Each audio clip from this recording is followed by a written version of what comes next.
नमस्कार, सीटेट कलम में आप सभी का स्वागत है। आशा करते हैं आप सभी अच्छे होंगे। कल मैं जो है वीडियो अपलोड नहीं कर पाया था, ओके, तो उसी के रिलेटेड आज मैं वीडियो अपलोड किए दे रहा हूँ। ओके, ये आपका जो है 6 जून का जो टेस्ट हुआ था उसका क्वेश्चन है मैथ का। ओके, तो चलिए टाइम ना वेस्ट करते हुए आपका क्वेश्चन स्टार्ट करते हैं। फर्स्ट क्वेश्चन आपका है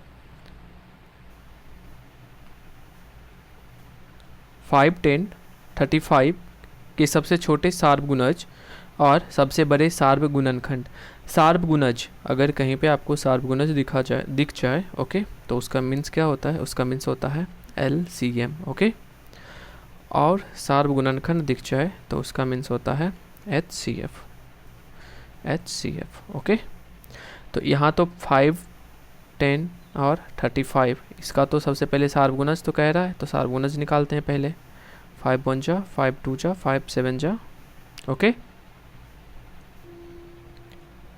अब ये जाएगा नहीं तो यहाँ मल्टीप्लाई कर लेते हैं। 5 × 2 × 7, 70 आ जाएगा। चलिए इसका सार्व HCF निकालते हैं, तो 5 से सबसे छोटा नंबर से डिवाइड करते हैं। 5 2 जा 10, ये हो गया। अब इसका HCF यहाँ 5 आया। 5 से एक और डिजिट बचा 35, इसको भी डिवाइड कर देते हैं। 5 7 जा 35, तो HCF आपका क्या आ गया? HCF आपका आ गया है 5। ओके, HCF इक्वल्स टू 5 और LCM इक्वल्स टू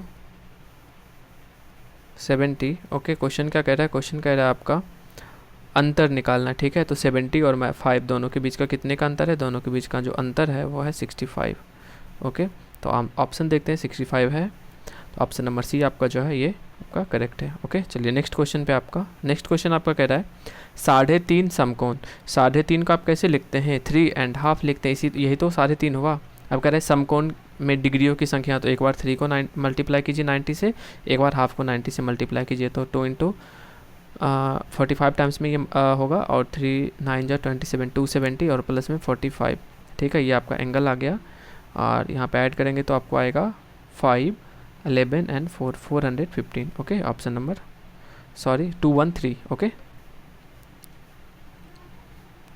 315। ओके, तो आपका ऑप्शन नंबर डी जो है करेक्ट है। चलिए नेक्स्ट क्वेश्चन पे आते हैं।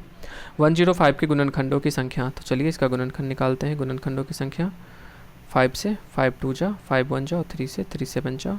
ओके, अब नहीं जाने वाला, तो 5 1 + 1 करते हैं, इंटू 3 पे पावर 1 + 1 इंटू 7 पे पावर 1 + 1, 1 + 1 2, फिर 1 + 1 2, और फिर 1 + 1 क्या हो गया? 2, तो 2 2 जा 4, 2 जा क्या हो गया? 8। ओके, तो ऑप्शन नंबर आपका ए जो है करेक्ट है। चलिए नेक्स्ट क्वेश्चन पे आते हैं। नेक्स्ट क्वेश्चन आपका कह रहा है 1 2 3 4 5 में 3 के स्थानीय मान और अंकित मान का अंतर क्या होगा? ओके, 1 2 3 4 और 5, तो इसमें 3 का स्थानीय मान, तो 3 के बाद कितने डिजिट हैं? डबल डिजिट, पे डबल जीरो डालिए। ठीक है, अगर पूछे 2 के बाद जो है 2 का स्थानीय मान क्या होगा, तो 2 के बाद कितने डिजिट हैं? 3 डिजिट हैं, तो इस यहाँ पे 2 पे 3 डिजिट 000 डालिए। ठीक है, तो इसमें कोई इशू नहीं है। स्थानीय मान यूँ जो है आपको देखना है सिर्फ वो किस प्लेस पे है। ठीक है, इसे प्लेस भी देख के आप फाइंड इसको कर सकते हैं। ओके, प्लेस आपका है ये 1 प्लेस हो जाता है, इकाई बोलते हैं। 10 प्लेस दहाई इसको बोलते हैं। ये 100 प्लेस पे होता है, सैकड़ा बोलते हैं। 1000 प्लेस 1000 बोलते हैं। 10,000 10,000 बोलते हैं। ओके, तो 3 है 100 के प्लेस पे, इसके लिए इसका स्थानीय मान 300 होगा। और पूछ रहा है इसका अंकित मान। अंकित मान जातीय मान को ही कहते हैं, इसका अंकित मान क्या हो जाएगा? 3 हो जाएगा। अंकित क्या है? 3 की जगह पे 3 ही तो अंकित है। अगर फिर इसका माइनस करते हैं 300 - 3, ओके, तो क्या आपको आ जाएगा 297। ऑप्शन आपका ए करेक्ट है। ठीक है, चलिए नेक्स्ट क्वेश्चन पे आते हैं। नेक्स्ट क्वेश्चन आपका है नदी में एक नाव की चाल 20 किलोमीटर प्रति घंटा और दूसरी नाव की 23 किलोमीटर प्रति घंटा। तो स्पीड देख लेते हैं फर्स्ट बोट की। ओके,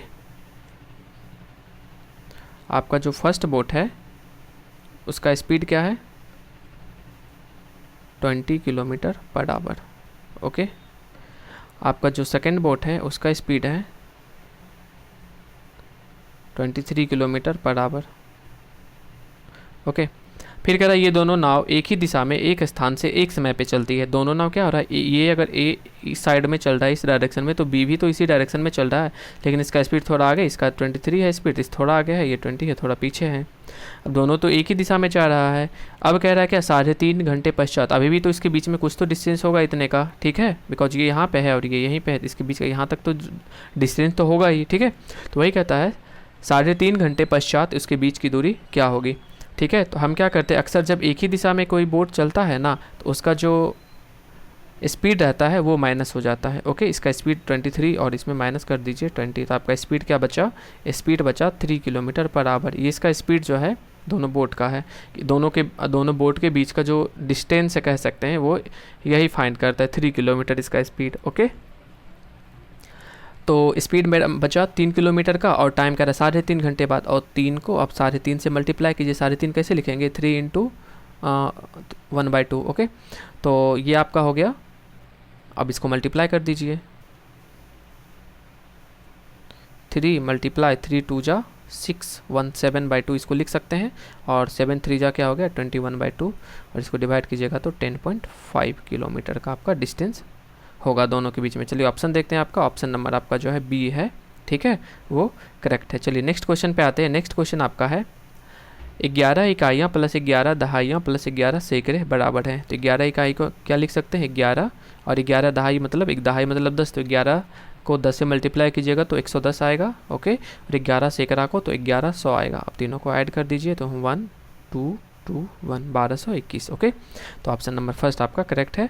चलिए 7 क्वेश्चन कर रहा है कौन सा सही नहीं है। ठीक है, यहाँ पे ये फोकस करना, ऐसा नहीं कि देखना है सही है फर्स्ट देखिए ऑप्शन टिक करके आगे, नहीं, सही नहीं है पूछ रहा है। ठीक है, तो 1 घन के 6 पलक हो तो ये तो सही है, और 56.7 kg कह रहा है, तो 56.7 kg से 0.7 मतलब पॉइंट के बाद आप कितना भी जीरो लगाइए कोई इफेक्ट पड़ता नहीं है नंबर पे। तो ये हो गया आपका 56 kg 700 ग्राम हो गया। ठीक है, 700 ग्राम। ओके, तो क्वेश्चन कह रहा है कि 5670 ग्राम हुआ, तो अगर दोनों को ऐड करते हैं तो आपका आ जाएगा 56,700 ग्राम। ठीक है, लेकिन यहाँ पे क्या कह रहा है 5670 ग्राम है, जो कि क्या है, जो कि गलत है। ये ऑप्शन आपका गलत है, यहाँ होना चाहिए था 56700। ओके, उसके बाद 0.1 और 0.10 है, तो 0.10 डेसिमल के बाद जीरो का कोई वैल्यू ही नहीं होता है, तो दोनों क्या है 0.1 और 0.10 दोनों क्या है बराबर ही है। 1 मिलीमीटर में 0.1 सेंटीमीटर होता है, ये भी ठीक ही है। ओके, चलिए नेक्स्ट क्वेश्चन पे आते हैं। नेक्स्ट क्वेश्चन आपका है किसी वर्ग का परिमाप 24 सेंटीमीटर है। ओके, और किसी आयत की लंबाई 8 सेंटीमीटर है, और यदि वर्ग और आयत के परिमाप बराबर हो तो आयत का क्षेत्रफल क्या होगा। तो वर्ग का परिमाप क्या दिया हुआ है, तो वर्ग का परिमाप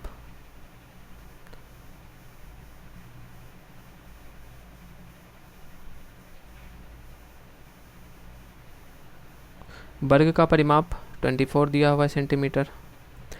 किसी आयत की लंबाई, अब आयत की लंबाई क्या है,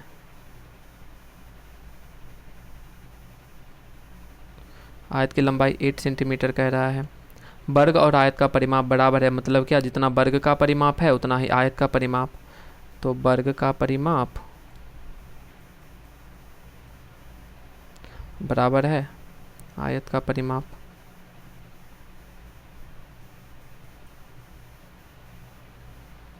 तो कितना है, दोनों को बराबर करते हैं। ठीक है, तो बराबर में ये अगर ये 24 सेंटीमीटर दिया है वर्ग का परिमाप, तो ये भी आपका 24 सेंटीमीटर हो गया। ठीक है, और क्वेश्चन में अगर हम देखें तो क्वेश्चन में आयत की लंबाई हमें गिवन है। ठीक है, आयत की चौड़ाई हमें पूछ रहा है। ओके, तो आयत का परिमाप हमें पता है 24 सेंटीमीटर, तो यहाँ लिख देते हैं परिमाप क्या होता है आयत का। ठीक है, परिमाप इक्वल्स टू होता है 2 इंटू लंबाई प्लस में चौड़ाई, लंबाई को L चौड़ाई को B कहते हैं। ठीक है, परिमाप इधर 24 लिखते हैं, और 2 इंटू लंबाई 8 है, चौड़ाई हमें नहीं पता, उसकी जगह पे चौड़ाई ही रख लेते हैं। तो 24 इक्वल्स टू क्या हो जाएगा, 2 इंटू 8 कीजिएगा तो 16, प्लस 2 को B से मल्टीप्लाई कीजिएगा तो 2B आएगा। ओके, तो चलिए अब नंबर वाले की तरफ लेके चलते हैं। तो 24 और इधर ये 16 है, इस साइड में इधर आएगा तो क्या हो जाएगा माइनस में होगा, क्योंकि साइड प्लस के साइन में है। ठीक है, तो B आया, तो 24 माइनस 16 कितना आता है 8 आएगा। 8 इक्वल्स टू 2B, तो B इक्वल्स टू क्या हो जाएगा, B इक्वल्स टू हो जाएगा 8/2, कट के कितना आ गया 4। आपको चौड़ाई कितना निकल के आया 4, और लंबाई तो 8 गिवन ही था, चौड़ाई आपको 4 आ गया। ठीक है, चलिए क्वेश्चन पे। क्वेश्चन आपका कह रहा है आयत का क्षेत्रफल निकालिए। यहाँ से तो आपका आयत की लंबाई तो आपको पता ही है, आयत की लंबाई कितना है, आयत की लंबाई आपको गिवन था कितना, आयत की लंबाई आपको 8 सेंटीमीटर गिवन है, और चौड़ाई आपको आ गया 4। ठीक है, चौड़ाई कितना आया था, चौड़ाई आपको आ गया था 4। अब इसका क्षेत्रफल क्या होता है, लंबाई गुना चौड़ाई, तो 8 इंटू 4 होता है। 8 इंटू 4 की जगह तो कितना आएगा 32 आएगा। 32 ऑप्शन में यहाँ है, ऑप्शन नंबर डी आपका करेक्ट है। ठीक है, चलिए नेक्स्ट क्वेश्चन पे आते हैं। नेक्स्ट क्वेश्चन आपका है 5093028। ठीक है, तो 5093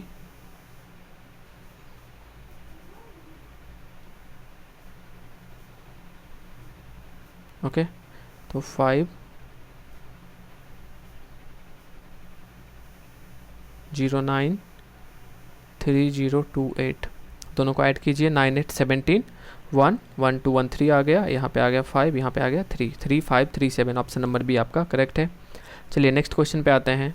नेक्स्ट क्वेश्चन कह रहा है यदि समय अब 2:17 PM है तो अब से ठीक 11 घंटे 59 मिनट पश्चात क्या समय होगा। ओके, तो 2:17 को आप क्या कह सकते हैं। अगर आप ट्रेन का टाइम देखें तो इस टाइम में क्या बजता है ट्रेन में, तो 14 बजता है, 14:17 होता है। ठीक है, उस PM में। ओके, अब कह रहा है कि अब से ठीक 11 घंटे 59 मिनट बाद। ठीक है, तो 14:17 हुआ, अभी से इसमें 11 घंटे और 59 मिनट को ऐड कर दीजिए।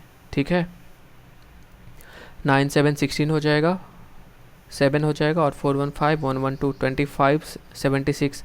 तो आपको भी पता है ट्रेन में 24 बजने के बाद क्या बजता है, फिर 12 के बाद 1 बज जाता है। ठीक है, 24 में से 12 बजा, उसके बाद फिर 1 बजता है, तो 25 मीन्स क्या 1 बजा है। ठीक है, 1:76 हुआ है। आप 76 मिनट को क्या लिख सकते हैं, 60 मिनट प्लस में 16 मिनट। तो 60 मिनट में कितने घंटे होते हैं, 1 घंटे होते हैं, 1 आवर होता है। तो 1 आवर आप इसमें ऐड कर दीजिए। अभी 1 बजे हैं, 1 बजने में 1 और घंटे ऐड कीजिएगा तो कितने बज जाएंगे, 2 बज जाएंगे। और मिनट में आपको कितना बजा, 16 बचा है। ठीक है, तो 2:16। ठीक है, ये आपका आंसर हो जाएगा। देखिए ऑप्शन नंबर आपका ये सही है। ठीक है, चलिए नेक्स्ट क्वेश्चन पे आते हैं। ओके, 10 क्वेश्चन हो चुका है आपका। ठीक है, तो आशा करते हैं आपको ये वीडियो अच्छी लगेगी। ओके, तो आज के लिए बस इतना ही। धन्यवाद, आपका दिन शुभ हो।